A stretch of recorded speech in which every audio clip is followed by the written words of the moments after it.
I'm Katrina Medoff. I'm Tracy Sayer. We're the co-founders of Women's Weekend Film Challenge.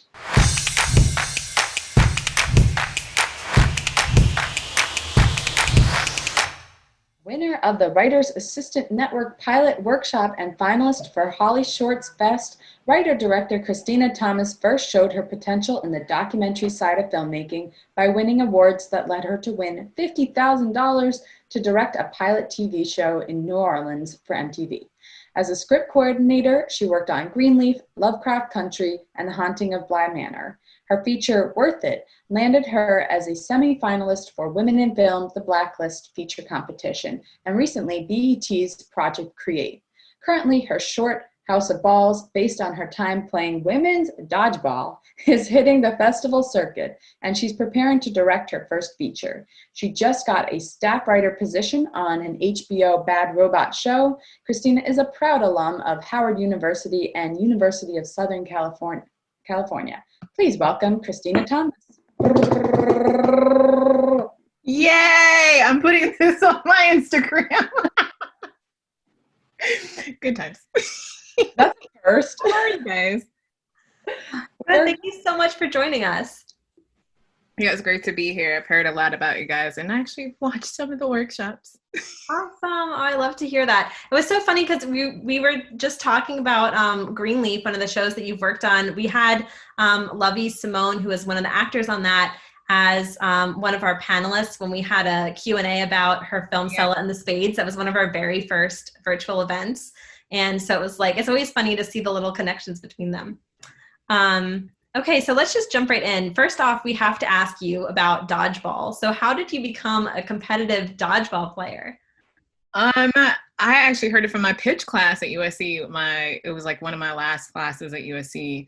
And my professor actually brought in his son, who's a writer, director as well. And we were discussing how do you relieve stress?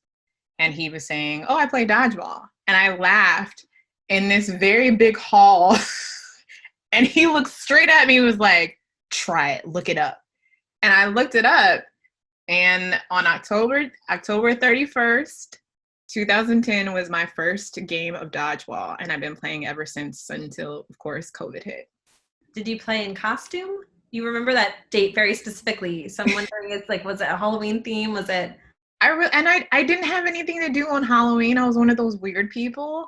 And literally they made it like a normal day. And it was so fun. I remember it because it was like a couple of people there and they all knew I was new. So they were trying not to throw as hard as they usually do at people. And those are actually some of the people that I actually still stay in touch with, and they're amazing people. And I think two of them, they're still in entertainment as well too. They work in production. So it was helpful for them to compare notes of like why they joined dodgeball and why they continued still too. Well, on a totally different subject, how did you get into script coordinating in the first place? Long story short, I was working for Randall Einhorn, who was the director of a show I loved called The Muppets on ABC. And that was my first really big job. And after the season ended, I had no job. And I was like, okay, I already know what a director does. He let me do directing plans. I got to meet the Muppets, man. I got to work in a space where I could ask any question that I wanted to for directing, but I really wanted to know what a writer did. And I was working on my writing and I was taking workshops, and I was telling all my friends, I want to be a writer, but I can't get in the writer's room.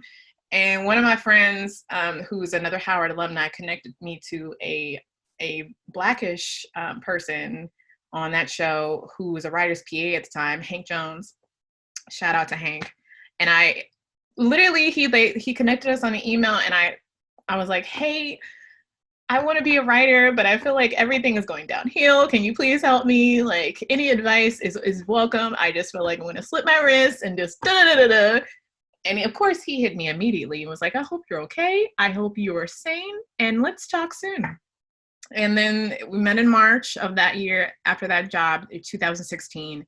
And he gave me a lot of advice, but he was like, I haven't heard of any jobs, but I'll let you know. And then like 2 weeks into May, he was like, hey, I got you 2 interviews, a writer's PA gig on Blackish PA, and there's a script coordinator position on the New Edition story. I couldn't make it to the Blackish interview, but I made it to the script coordinator interview for the New Edition story. And the writer, Abdul Williams, he looked at me, he was like, you were supposed to call me back. I actually had met him the year before at a book fair at Crenshaw Mall. And he remembered me and he was just like, can you do the position? I was like, yeah, I can do the position. And he hired me on the spot. He was like, I like you better than the other person that interviewed. And literally Hank did a crash course into what a script coordinator does. And I made it. I made it a month into that show. And yeah, I'd never been on the set while it was taking place, while also doing drafts and production notes and all that kind of stuff. And also it was a dream to work with Chris Robinson as the director. Chris Robinson, I wanted to be music video director way back in my day, and then realized I don't want to do music videos.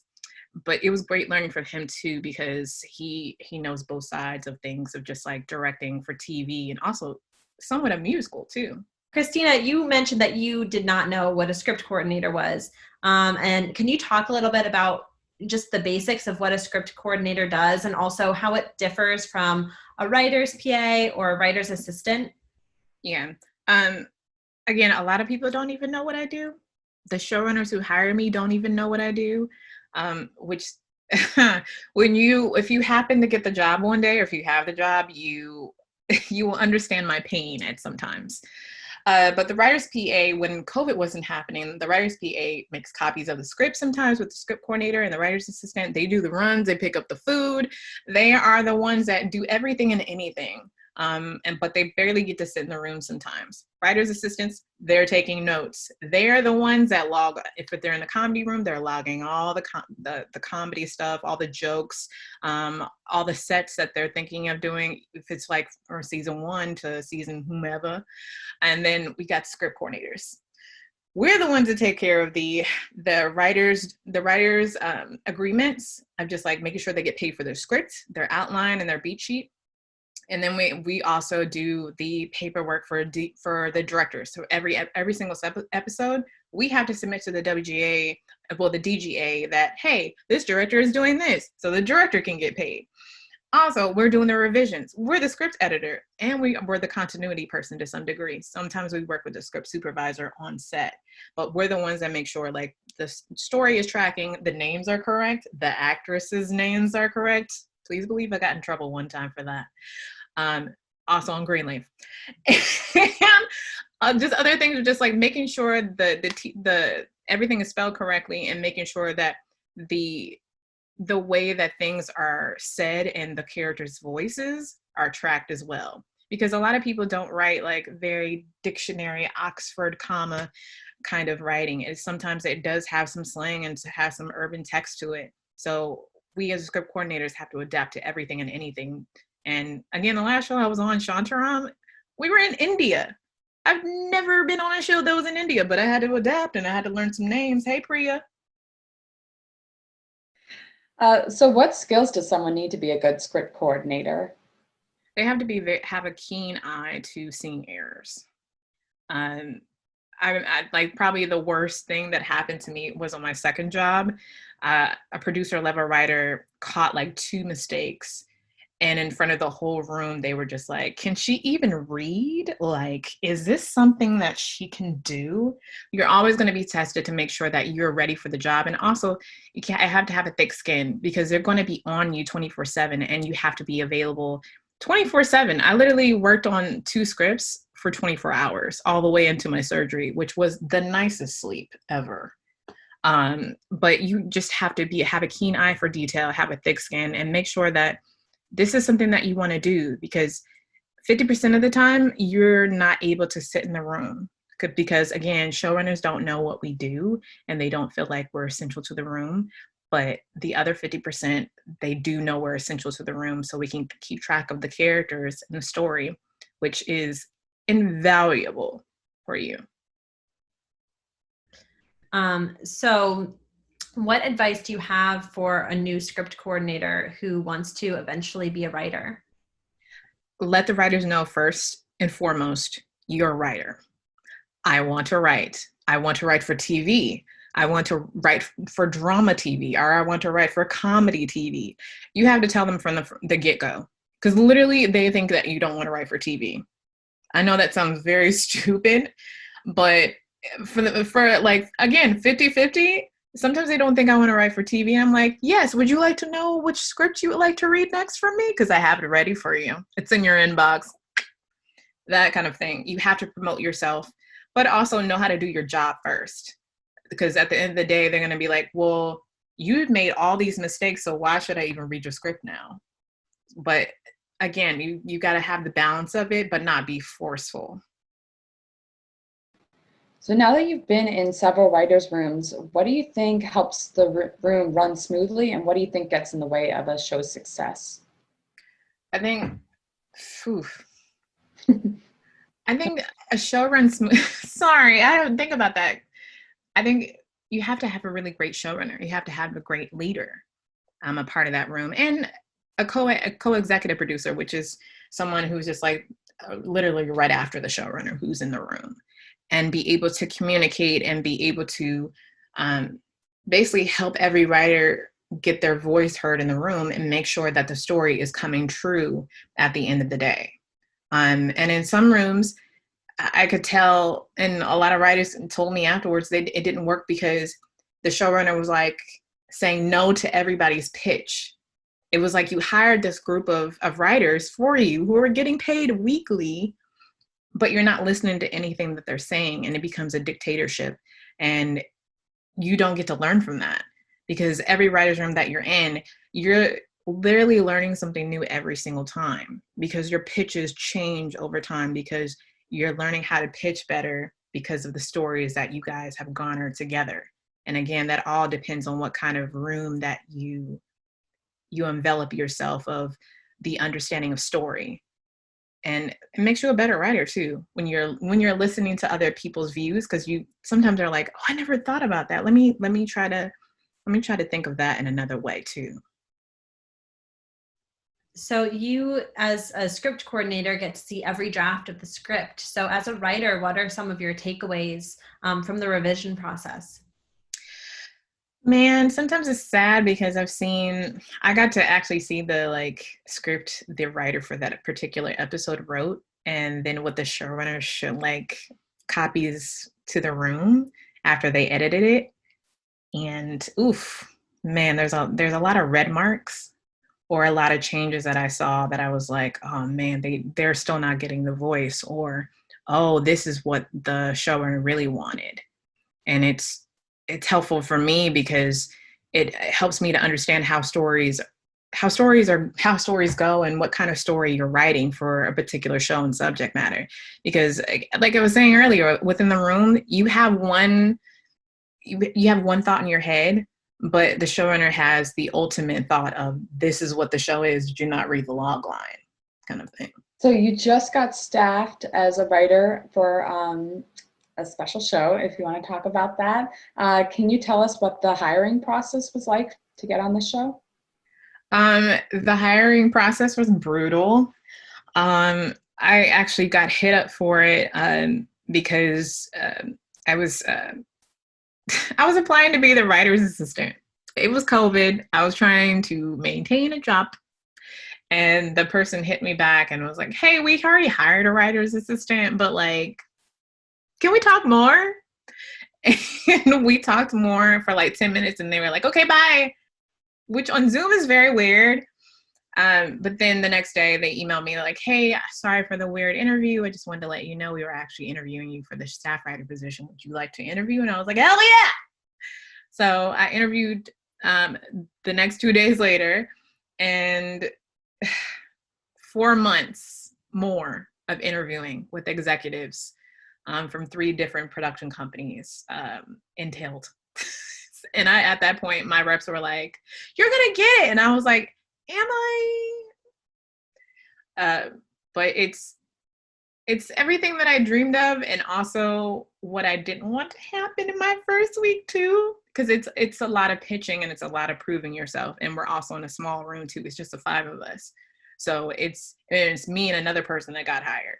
And it's just like, we're really, you really have to prove yourself as a staff writer. Everybody says you have to prove yourself, but now I get it. Now I'm in the seat where I now understand, like, proving yourself means you have to be always essentially ready with something to pitch and something to add, because TV is fast. I got 20 weeks to be like, this is what I got for y'all, and I'm essential, and then deuces, and also hire me back for season 2. So I have 2 questions. One is going back a little bit to the hiring process. Did they ask for a writing sample from you, and what did you provide them? Did you provide like an original pilot? What did you provide if you had to do so? Let me just ask you that, and then I'll go to my second question. I provided an original pilot. I've written specs. I've written Sons of Anarchy, Ray Donovan, Bob's Burgers, and could not get into any of the fellowships. And I focused more of my time on doing my original pilots. And I got in a Writer's Assistant Network workshop that helped me not develop, but really make sure that my pilot was tight. And then that's how I got repped from there. And then my manager, Jason, really was helpful in just like, okay, I love the pilot, but I think you should spruce up these 2 scenes potentially, because I think this will send you over the edge with getting meetings. And literally that's what happened. I ended up getting more meetings on that pilot, and just my voice came through, because a lot of them, they're reading you and asking you questions in the staff writer interview, which is like, what's your voice? What are you strong at? And because at the end of the day, they want to know how you're going to be an essential piece in the room. They may be good at character, but you may be good at dialogue. You may be good at designing a whole new world that is essential for maybe a sci-fi show. And they're looking for particular things that they may not be great at. So you have to think about that when you're looking at your strengths and your writing samples. So how big, you mentioned that you and one other staff writer are kind of both the first-time staff writers. How big is the room overall, and how are the different episodes allocated? Right now it's 5, and it's 3 showrunners. And then I'm the only staff writer. And the other person is a producer level writer. So I literally am like on it. I gotta be on it. But most of the rooms are like six writers, including the showrunner, to shoot 16 writers in a room. That's for network TV like ABC. But it all depends on how many episodes you have. If you have 10, or I think we're still doing 22 episodes still for network TV, but I know it's gone down to like 16 because of COVID. But it all depends on what your room and what network you're on and what cable show you're on. And yeah, episodes are getting smaller and smaller nowadays. So how many episodes is the show that you're working on, and how are they going to allocate which writers write which episodes? Right now, they've already written 5.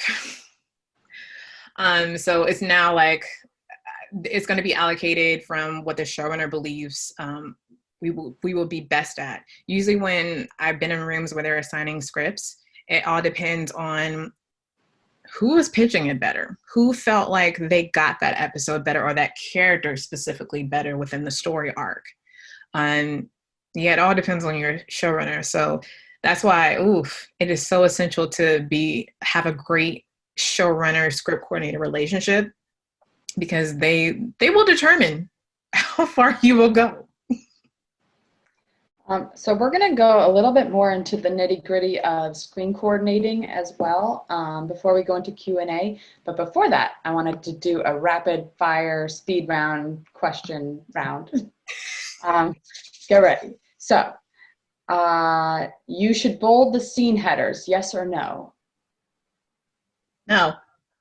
No? Okay. Flashbacks should be indicated by a scene heading, yes or no? Yes.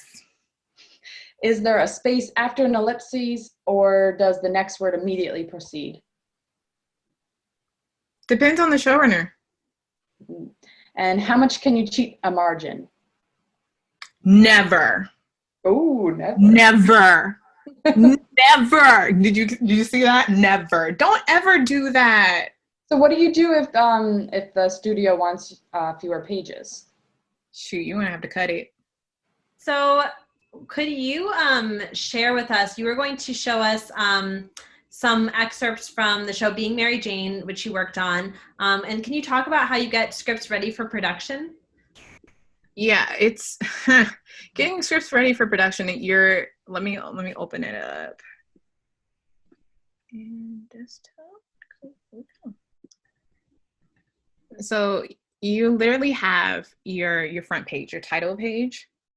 And what you see here is you have the, the number, episode, the title, the name, the director, all that good stuff. But then you also have the pages that were revised. And there's a whole color system for pages, production pages. You can look them up as well. They start from white production draft, blue draft, pink draft, yellow draft. I think it's goldenrod next, or no, green, and then goldenrod, and then it goes over again to double white, double blue, double, that whole thing. And so, is it universal, or is this determined for each production? The color. This is universal. They using the color system. Mm-hmm. And also, yeah, you gotta let somebody know, hey, these pages have changed, because nobody ever looks. They just want to know. So you're preparing for that too. And then you have the cast list, which you have here. Again, always just Google their name. Don't believe the AD all the time. Then you have your set list. You see a star right here, an asterisk right here. That means that was added. That was a scene that was added. And that just helps, your art department and your set deck just to know, like, oh, you need to dress this up. And also the day. So it might look a little bit different, especially the Patterson house that we had there. It was morning and night and evening always look different. So that's why you always have to keep track of those things. And so what you have here also is on top, you're labeled, okay, this is production draft yellow. And then you got the name. And of course, I try to get the whole title in there, but sometimes it just doesn't happen. Ooh, excuse me. And then I had to do nights, because also you have to work with your assistant director on set to make sure the costumes, how many costumes do you need? And how many days and nights are there? So you got N1, which means night 1. And then you got day 2. And then as you see there, we work from a lock script so when you have a production draft, the white production draft, as we call it as well, you lock the script. So if you delete something, it's going to leave a clear space. So none of the pages move up. They just stay where they are. And also this scene was added. So now this becomes A4. So before you had scene 3, and then you have A4, which comes before this scene 4, which now has been omitted, as you can see in the yellow draft. And they ended up adding another scene. So it's always going to go 3, 4, 5, of course. But in between your 3 and 4 and a scene was added, it'll be 3, A4, 4, 5, and then so on. It all depends on if you add a scene or, don't add a scene. And then again, we got the end, the teaser, and everything is different when you have acts and you see another blank space, but we actually added more.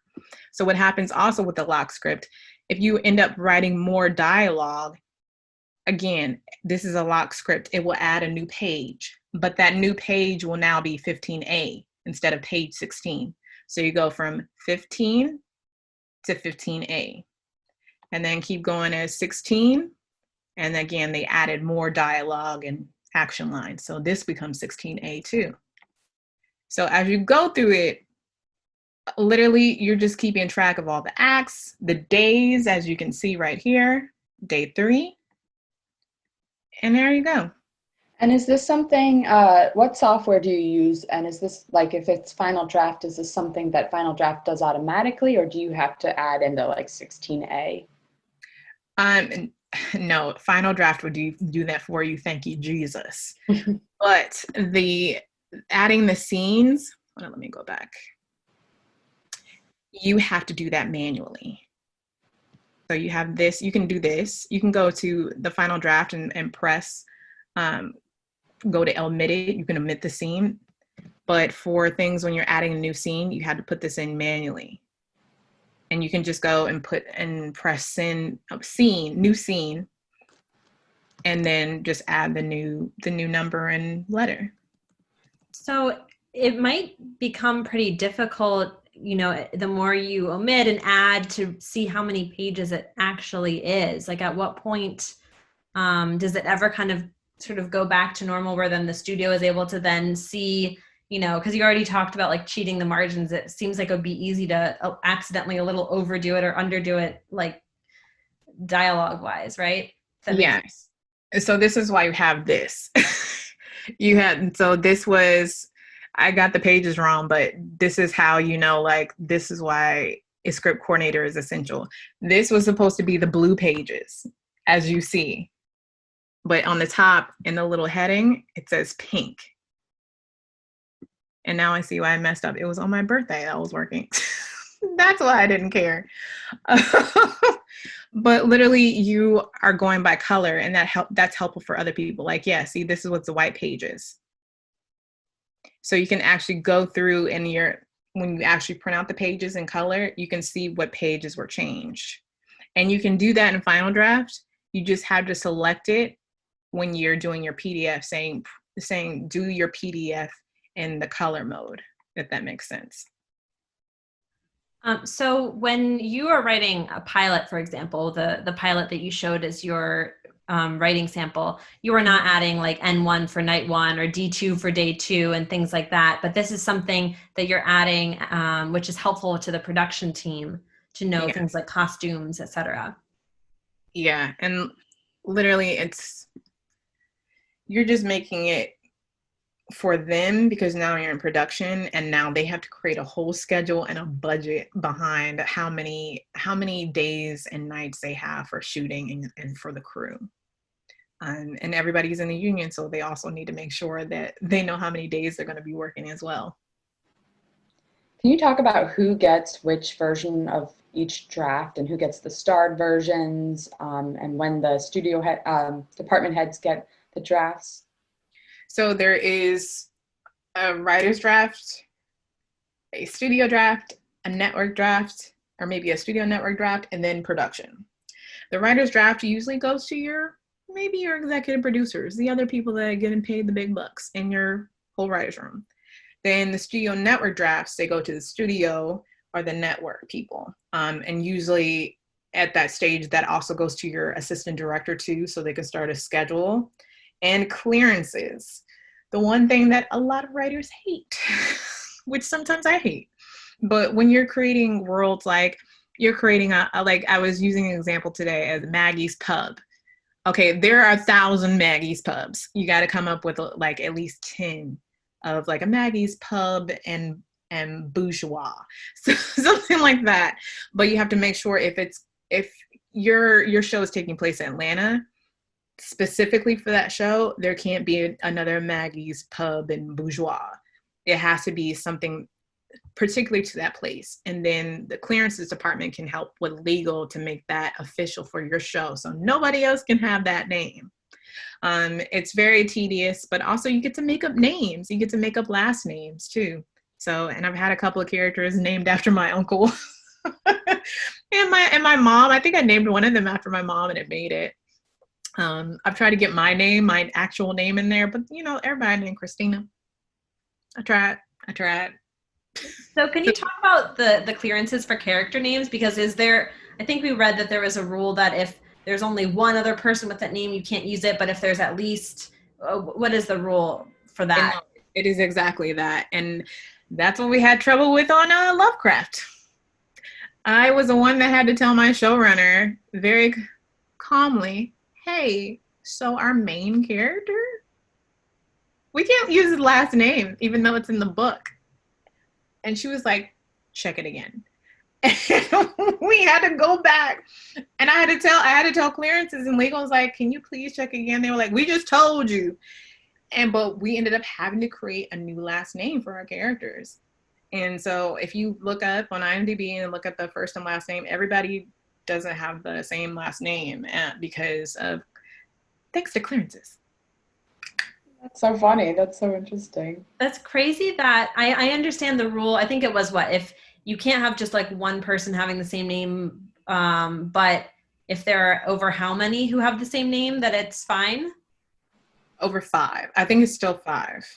Right. But It's they crazy try to, though that like that was the name in the book that you can't then use it because they have the IP. yeah, and I think it was like a governor's name too.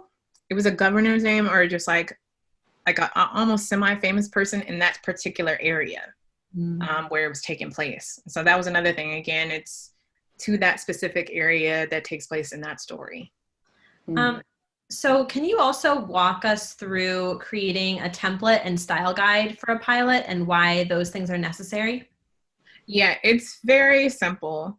What you do is you go to, in Final Draft, you can go to export and you press Final Draft text. Let me share my screen again. And to those who don't know, what is this template for?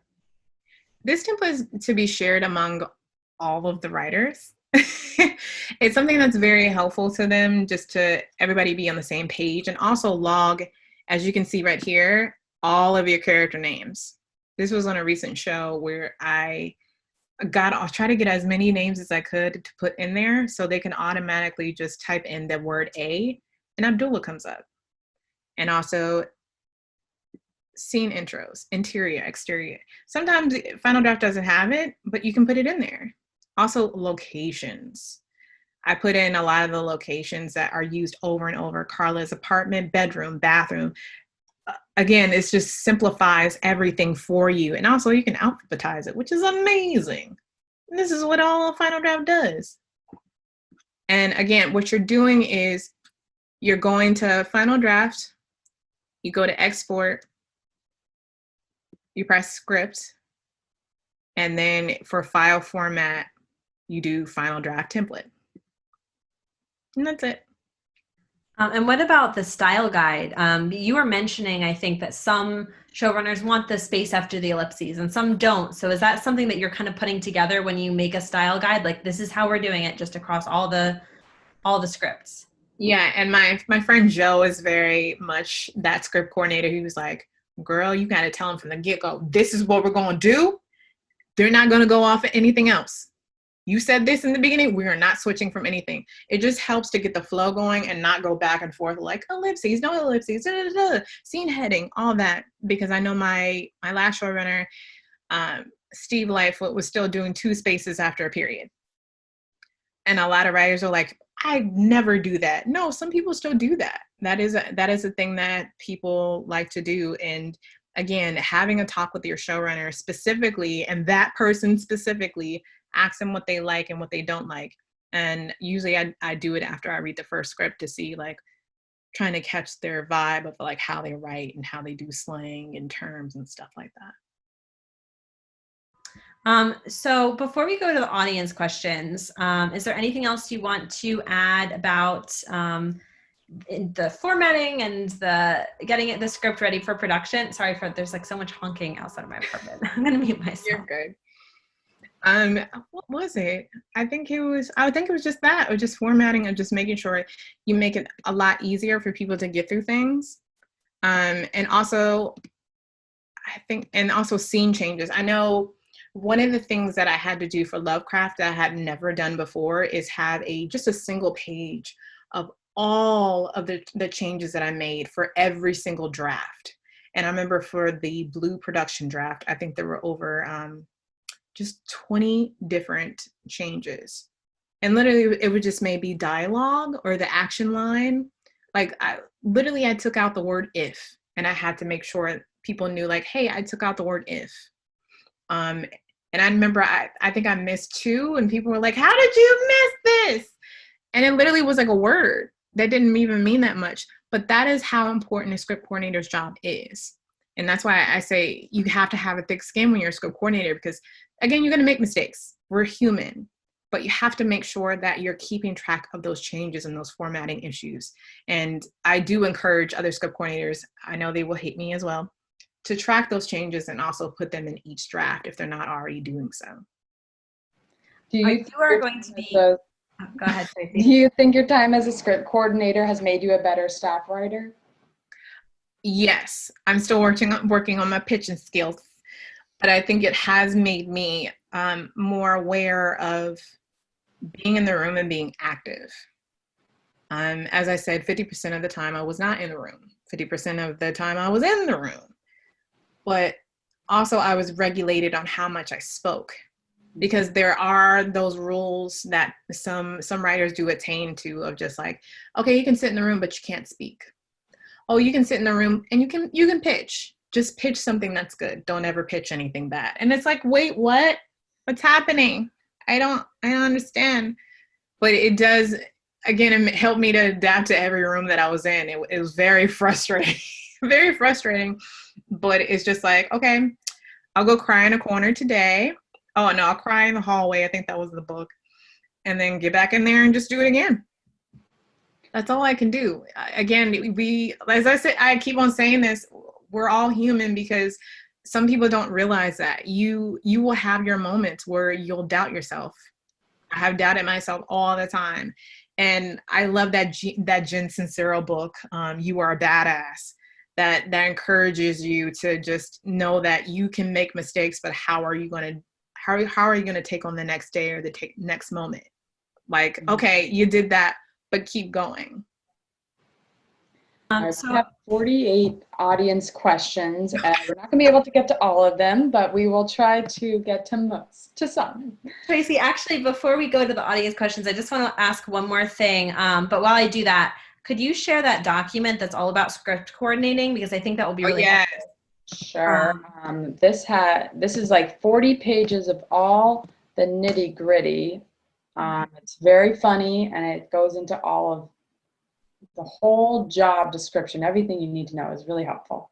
Yes. And I will say, again, for those who can get through this, it is so essential and it's so real. Whoever wrote this, I literally give my hats off to you, because it's so specific, so truthful, and it really prepares you as a script coordinator. And the title is so true. Everything sucks and I hate everyone. That's when you're having that like 3 a.m. trying to do your drafts moment when you're a script coordinator. But yeah, it literally gives an introduction and overview of like what this person is going through, but also how to name your documents, which is so only a script coordinator would know, because your showrunner will put their name on it. They will never put their show name on it. You're the one that has to look out for those little things. And also, does your showrunner in 1 or 2 spaces after a period? That is so like, look at this beautiful looking doc. This is so real. Being a script coordinator, I always tell people it's not that hard, but it's not hard when you get into a regular schedule of understanding, like, okay, you got to do this, this, and this. I already have a list of all the things that I need to get through. All right, we're good. All right, next page, let's do this. Okay, all right, we're on our first draft or second. You start to get into a mode. Mm-hmm. So it becomes a somewhat easy job after you get the groove of everything. But you're also doing this at 3 a.m. with a bunch of people breathing down your neck, and imagine it's so easy to make a mistake. Oh yeah. But some of them don't know. I don't even know how you like picked all of this up just for your first. I would have been so intimidated in your shoes for the first job as a script coordinator, because there seems like everything is such little details that if you're not in the know, like about the color drafts and about the naming, every little thing, it could be so easy to make a mistake. Yeah, and it's over time, and it's a lot of like, I know Erica Shelton Kodish was on Being Mary Jane. She was my showrunner, and I know she could tell you stories about me of all the things I did wrong and a few of the things I did right, but she kept me on for that whole season, that final season, and I'm glad she did, because I learned a whole lot about writing, about pitching, and also just, man, the process of her being a showrunner on a long-lived show, and her having to take on that show in its final season after the original showrunner went on to do her own next thing. So yeah. So the one more question I wanted to ask before we go into the audience questions is, You've written this award-winning feature script, Worth It, which you're now preparing to direct. So what are some lessons that you learned in the television world, as well as your experience writing and directing short films that you're going to take with you as you embark on this feature? I think now I'm in the process of, I pitch a lot in pitch meetings. And as much as that doesn't have to do with anything directing or writing, I'm literally having to remember, like, okay, here's my script. I'm going to tell them this is who I am, this is where I was born, and this is why I write this kind of stuff. It keeps on helping me to continue the dialogue within myself to another person, and for them to be able to see, like, I can do this job. I can do it better than the other person that you're already looking at. And it's helping me to regain that confidence every single time, because, you know, we're writers. We're in our little bubble in our little corner. And sometimes we don't get to meet other people. And when we do, it's kind of our time to shine and show that, you know, we are worth it. and we can do the job, and that, you know, take it day by day, and that keep on pushing through. Awesome. Thank you so much. All right, now we're going to try to get to these 53 questions, as many of them as we can. Audience, if you have questions, make sure you're putting it in the Q&A tab, not in the chat, because we won't see it. All right. Ade Ranke Adeyemi, I hope I pronounced that correctly. What type of portfolio should you have to present if you're new to the industry? I think you should have 2 pilots. And I think you should have them ready to go. A lot of my friends and a lot of people that I randomly, like, they will DM me and they would ask me, I will say this, I cannot read any of your scripts. I don't think I'm at that level yet to tell you, like, your script is good or bad. But I can tell you, when you have that time, when you're right in front of that person, like that Ava DuVernay or that Erica Shelton Codish, you have to have your pilot ready. And it has to be within the genre that you're going out for, that specific showrunner is looking for. Like, you cannot talk to a comedy person about a drama script that you wrote. You have to be specific about who you're going to, who you're sending your stuff to, and also start looking at reps as well, because I love my manager, Jason. Jason is amazing, and he gives great notes, and I think he's also helped me as a better writer because he knows how to give notes. And it's helped me to understand, like, oh, the scripts I thought I submitted to him that I thought were great were awful. But that just helps me with understanding, like, okay, I'm good at certain things, and that is not. So yes. We have a question from Amy O'Connor, who says, is there a network for script coordinators or writer's assistants? I'm new to the LA community and not sure where to start looking for entry-level positions. Especially in COVID. I know this sounds really stupid, but if you're not an assistant and you're not a script coordinator, you cannot join those rooms. I know we try to keep those rooms very, like, within the community, because we have our own set of problems that we have to go through, and we try to keep it within our circle. But I say to you who's new to the circle, new to wanting to be in that bubble, start hitting up writers on Twitter, on Instagram, and keep it short and sweet. Don't go into a whole, like, thing of, like, I did this in the 4th grade. Don't. Have very simple, like, I say this all the time, and I swear to you, it works. Do a, hi, my name is, this is what I want to do. Do you have 15 minutes to talk to me about this? Again, it was so nice speaking to you. Bye. Sincerely, Amy. And another short story, try to be quick about it. When I was 19, a sophomore at Howard University, I wanted to be a music video director, like I said, and showing my age here, on MTV, they had all of the list of the directors at the end of all the music videos. I emailed 20 of them and called 20 of them. 2 of them hit me back. One gave me some advice. The other one, like, kept on talking to me back and forth. He actually let me do a whole treatment for a music video that he was doing that weekend. And then at the end, he sent me another email saying, like, hey, if you're in New York, you should come this weekend. I took a Chinatown bus from Washington, D.C. to New York, thinking I was just going to be shadowing this music video director. Never been in New York by myself. Don't know what I was doing, but I got a hooker hotel, stayed for the night, went on set. It was 24/7, 24 hours music video learn the ins and outs of being on a music video set. And they actually paid me in the end $226.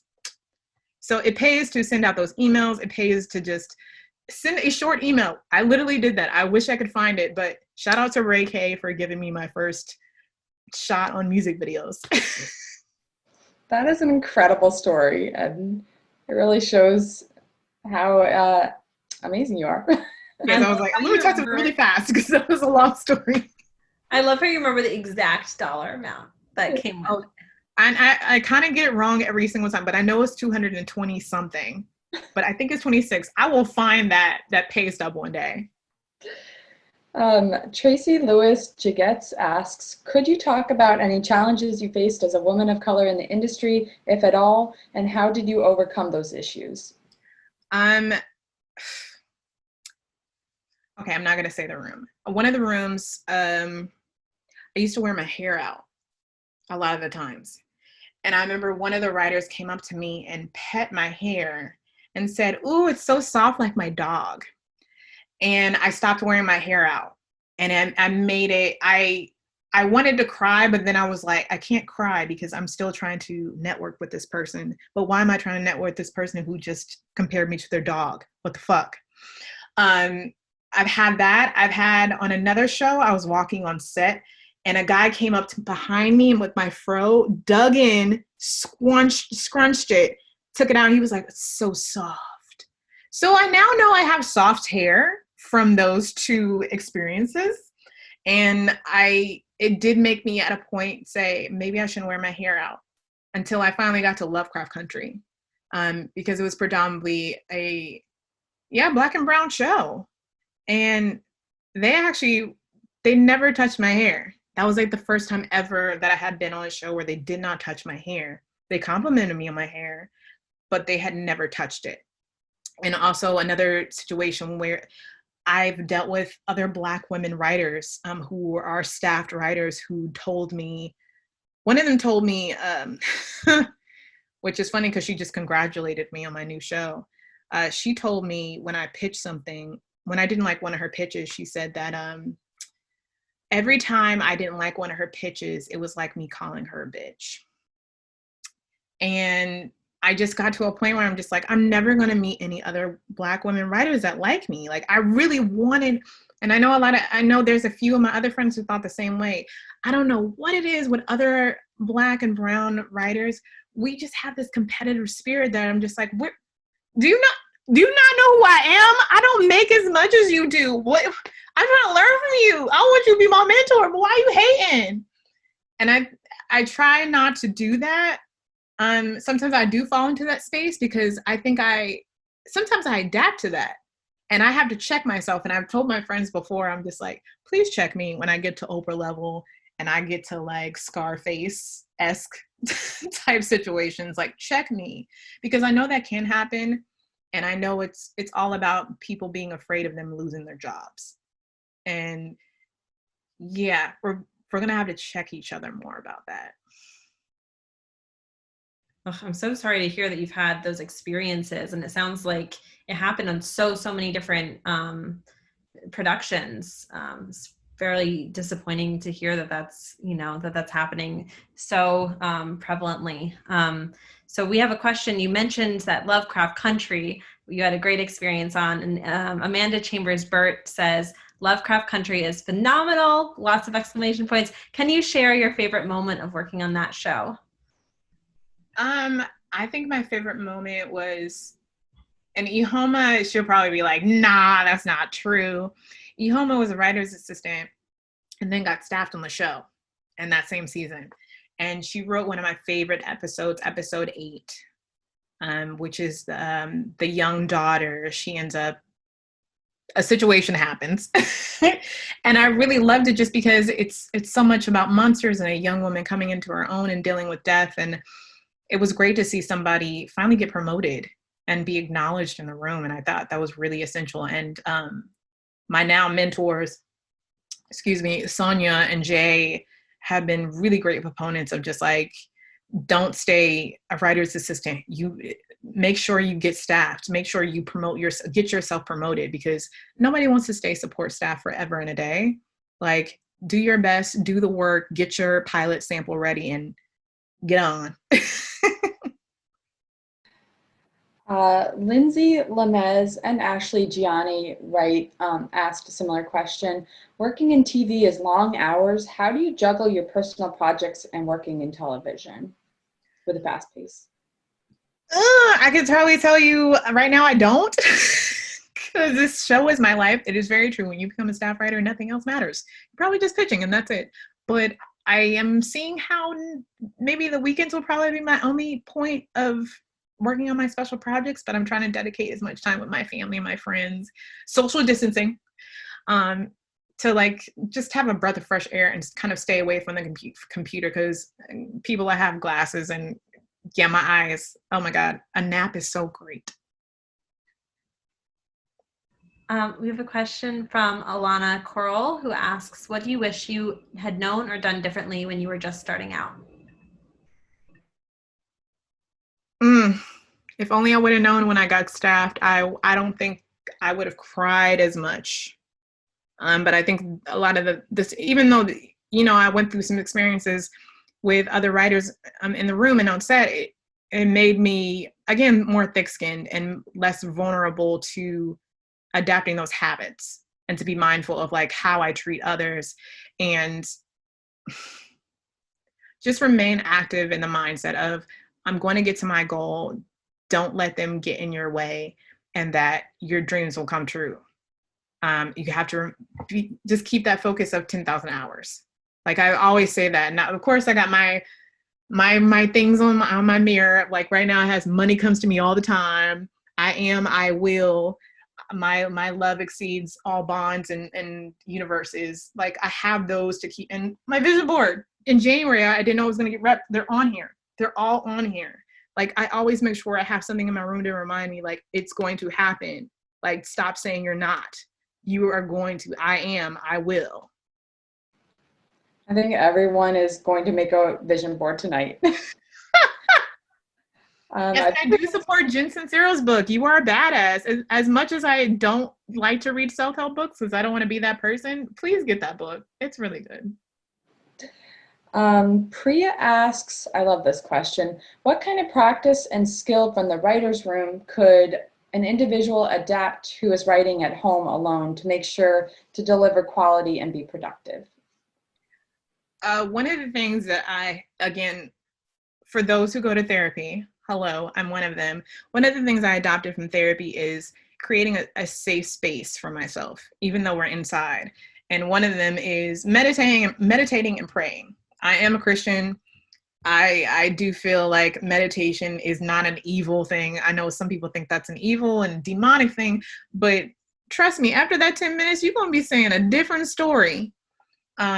It just gets me centered and it helps me to get ready for the day. And also sometimes it just clears my mind of all the things that I was thinking before. And you have to create a safe space. I even got a plant. I was one of those people that got out a plant. I needed something to look at. You gotta have something to look at to get through your days and be reminded, like, I'm here, I am present, I am doing well, I am going, I'm here. There's a roof over me. Like naming all the things that you have and not the things that you don't have yet. We have a question from May, who says, if you're already a set PA in a scripted series, what's the best way to communicate that you want to be a writer's assistant or writer's PA? What are the steps to even get the door open? Literally, you need to say it out loud. Say it in Twitter. Say it in Instagram. I have done it every 4 to 5 months on my social media saying, I just want to let you know, guys, I'm a writer and director. Also, I'm currently in the Women in Film Directors Program for Directing Mentors program. And one of the things that I did in the first go round of the mentorship program is I had to make a website for myself. Very, very simple, but I could never do it. And finally, in this mentorship program, I created a whole website, KristinaReneeThomas.com. And it helped me understand, like, I'm a professional. I should already have this, but it also shows me my highlights of what I've done so far. It just acknowledges, like, look, I am a writer. I am a director. Look at all my directing shit. Look at all my writing shit. And you can request a sample? What? It's just doing those essential things to make sure you know, like, okay, this is what I'm doing, this is how I'm staying active, and keep it moving. Joy Park asks, what is your advice for getting that first script coordinator job, and if you're not in the industry? Again, as I reiterate, Twitter, Instagram, Facebook, LinkedIn. One guy, I know he got staffed after he messaged Erica Shelton Codish for a coffee.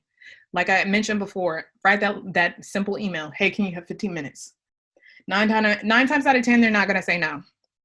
It's 15 minutes. They got 15 minutes, and you got Zoom. So you're not getting your email or their phone number. Zoom is a way where it's just like, look, I'm meeting with you for 15 minutes and then I'm going back to the room. Peace. And if I like you, I'll give you my number or give you my email. I am looking at this question that's from Sonia Mooring Smith. I'm not totally clear. It says, I'm told I need at least 10 episodes before I can pitch and have actors who are interested. Is this true? Could I say that one more time? It says, I'm told I need at least 10 episodes before I can pitch and have actors. No. Sorry. Yeah. No. You just need one idea. Literally, people are selling pitches off an idea, a one-liner, for $20,000. Now, what is that telling you? I think that person needs to go back to school or doesn't want you to fulfill your goals. People are selling shit out of here. Like, you need one pitch. You need a 2-pager of just a breakdown of what the season is going to look like or that pilot is going to look like. But it also may be different too, depending on who you're pitching to and if they believe in your project for the most part, because sometimes they want established writers pitching to them and that's how they buy the idea. But pitching a whole season, they ain't doing that a lot right now. And during our Lord and Savior COVID, they just want to sell shit. They need content right now in the US. I can't find the question, but I saw it at one point. Someone was asking, how do you discover what your voice is and how do you determine what you're actually good at with your writing? And for me, it was just over time. I had a professor, when I was even thinking about going to USC, I interviewed with him and just talked with him. And he said, after speaking with me, he was just like, I don't think you're going to get into USC. And if you applied, you'll never get in as long as I know your name. And he said that he thought that I didn't have any experience and I didn't have any life lessons that I learned from our conversation with him. And he was partly right. I hadn't really gotten to go anywhere except France for the Cannes Film Festival. And I guess that's not a big thing. But I ended up teaching abroad. I went to Kenya and I went to Uganda to go teach film production of all things. And that really opened my heart and my mind to just like talking about different cultures and really figuring out what kind of characters I like to write and the voices that I like to write. And if I can even write characters that I don't even think I can write. Like one of my characters, they're a trans Black man. I don't know nothing about no Black trans man, but I know some people that do. So it's just doing the research and finding your voice and trying it out. And if it works, it works. If it doesn't, keep it pushing. We have a question from Karen who says, from the perspective of a writer, I'm interested in how you keep track of the story and storylines as script coordinator. I guess you got to think of yourself when you're a script coordinator, you're an editor. And editors always keep a track list of just all the episodes, all the Bible, like also script coordinators, for the most part, the writer assistant and script coordinator, we're in charge of the Bible. We're the ones that keep track of every single season, that we don't repeat character names, character scenes, just different. It basically is a database. And at the end of the day, you're their database. And you better be ready to present like, oh, this happened in season 1. Oh, no, they did that on This Is Us. Oh, no, they did that on This Is Every Day is Sunny, whatever. Can you explain what a beat sheet is and when the writer's room is coming up with that and how that process happens? Yes, I hate a beat sheet, just first of all. A beat sheet is just basically like boom, boom, boom, first act, boom, boom, boom, second act, boom, boom, boom, and so on. It's just basically a short, like maybe a half or maybe a third of what an outline is, or just simply like Jane went to the store, Jane got shot in the store, Ryan got a call, Ryan is in the hospital. Just simple things like that to just get to simple. And also there's a story idea breakdown that was on another show that I was on for NBC, and it just is a 2-pager of just like, this is what happens in the A, the B, and the C story. Ba-da-ba. Tajiana asks, advice for packaging and pitching a solid pilot? Always be prepared. I haven't sold anything yet, but from what I know from other people that I've worked with and from what I've just divulged myself of, you got to make sure you have a breakdown of all your essential characters, your lead characters. What is the world? What's the scene? What's the theme? What's the setting? What's the log line? What's the synopsis for the first episode? And then maybe a couple of sentences about what the first all the 10 episodes are going to be. And also sometimes if you want to throw a little color in there, you can show what you think your potential cast list looks like, what your settings will look like in Canada or whatever.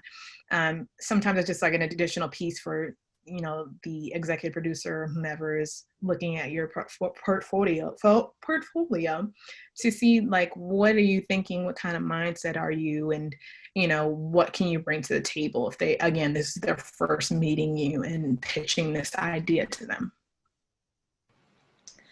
Janice Hilla asks, Kristina, what's your dream job? Writing for TV, playwriting, film, and how do you feel the career steps you've taken will help you get closer to this dream?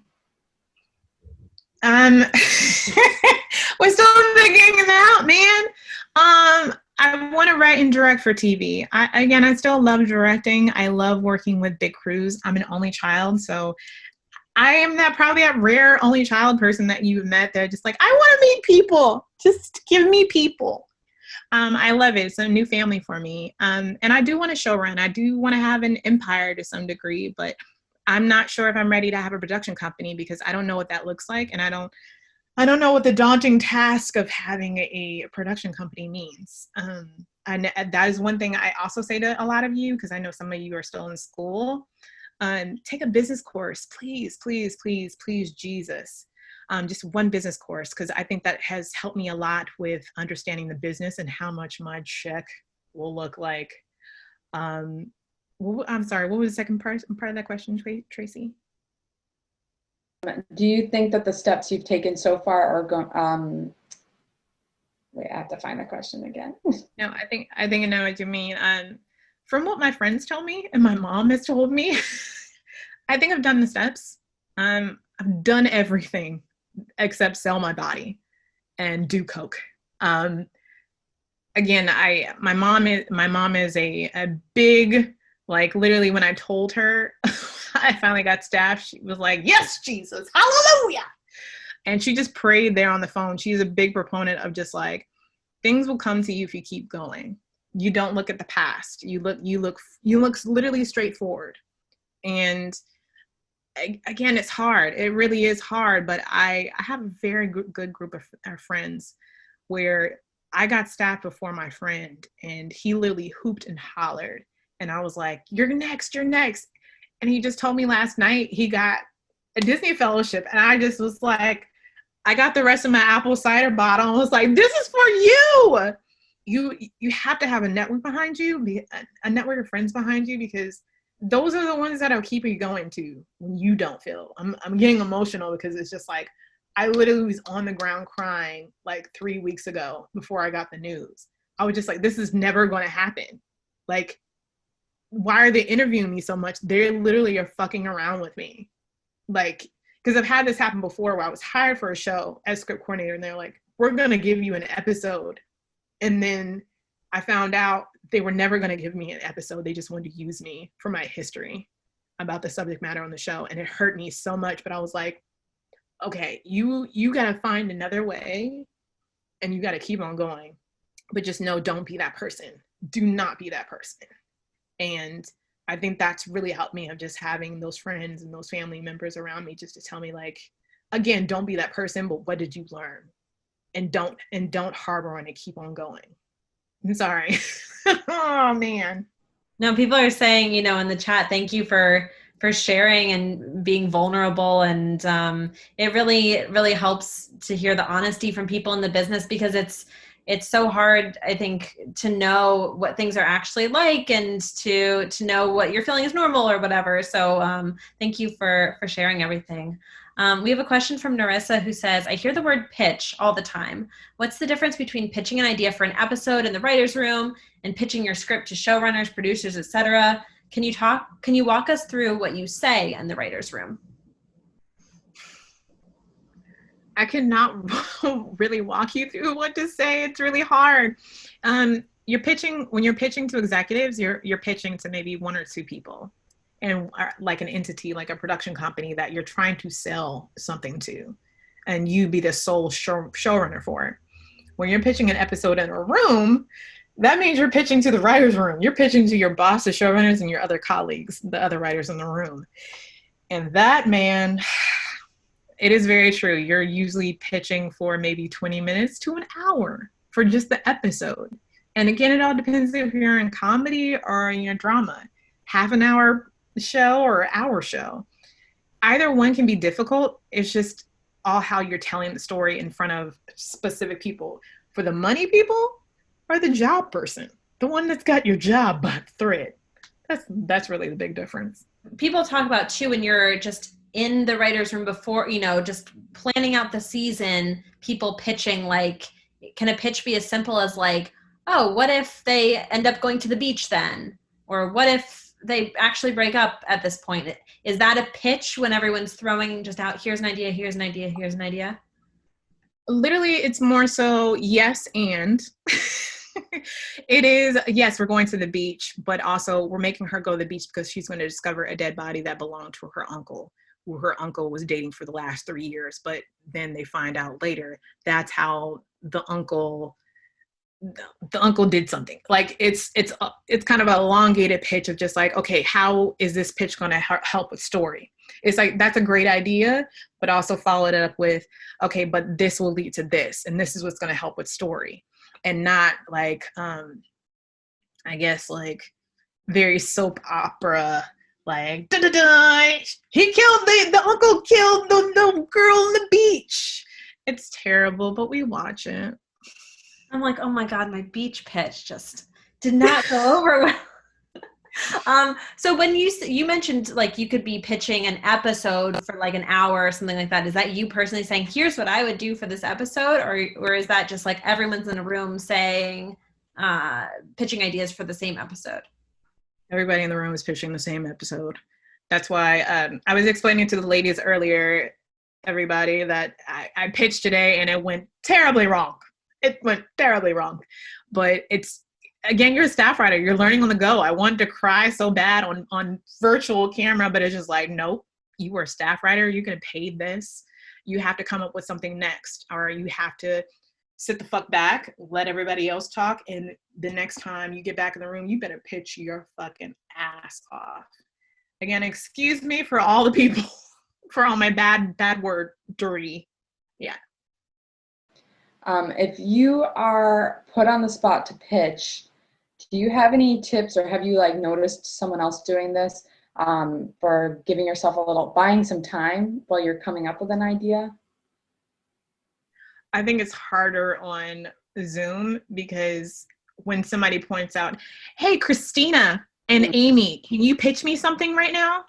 And I'm just like, literally coffee in hand, like, yeah. You know what? I liked your other thought. What thought? You know that thought that you had. What thought?